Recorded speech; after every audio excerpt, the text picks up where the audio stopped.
Ada sebuah fenomena kesehatan yang saat ini menurut saya ada yang janggal menurut saya. Bapak perhatikan sekarang. Dokter makin banyak, klinik makin banyak, rumah sakit apalagi. Seharusnya dokter semakin banyak, orang sehat harus gimana? Harus banyak. Tapi apa kenyataan pada saat ini? Dokter banyak, klinik banyak, rumah sakit banyak, orang sakit banyak. Ini yang salah siapa nih Pak? Dokternya atau pasiennya Pak?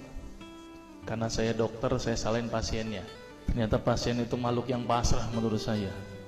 Semua yang diresepkan dokter ditelan itu tanpa mereka tahu apa ya obat yang mereka minum. Ini yang menurut saya cukup menggelitik. Ini ada apa di sini? Kenapa kok umat Islam sekarang ini berbeda dengan zaman Rasulullah pada waktu itu? Sampai ada seorang tabib praktek di Madinah selama kurang lebih 2 tahun itu nggak ada pasiennya. Kenapa kok berbeda sekarang dengan umat Islam zaman sekarang? Ini ada sesuatu yang salah menurut saya. Kita nggak usah jauh-jauh masalah kesehatan, masalah keseharian kita saja. Itu ternyata sudah terjadi perbedaan yang luar biasa yang berhubungan dengan masalah kesehatan. Contoh, saya contohkan. Makan sehari berapa kali? 3 kali ya, katanya 3 kali.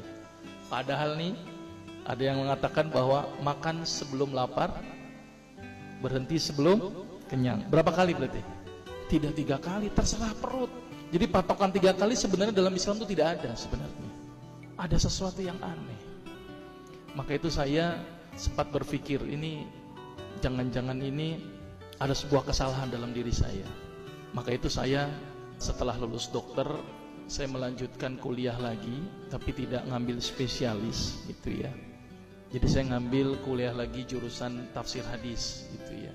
Ketika belajar hadis itu banyak sesuatu yang menurut saya luar biasa yang tidak pernah dikupas. Ya, ilmu kesehatan yang luar biasa tetapi tidak pernah dikupas.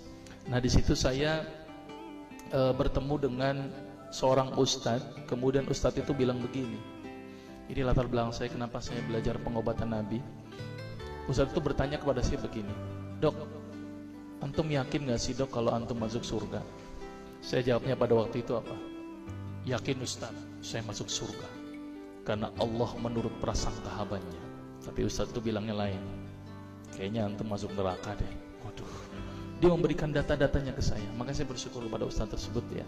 Dia ambil pada waktu itu, mohon maaf ya, saya menyebut merek, mohon maaf. Lihat dok, Lovenox. Obat yang dipakai untuk mengencerkan darah, biasanya diberikan pada penderita penyakit jantung, stroke dan gangguan bekuan darah. Di situ tertuliskan kata apa? Porsin origin. Ada yang tahu porsin? Porsin itu isinya Pak, babi Pak.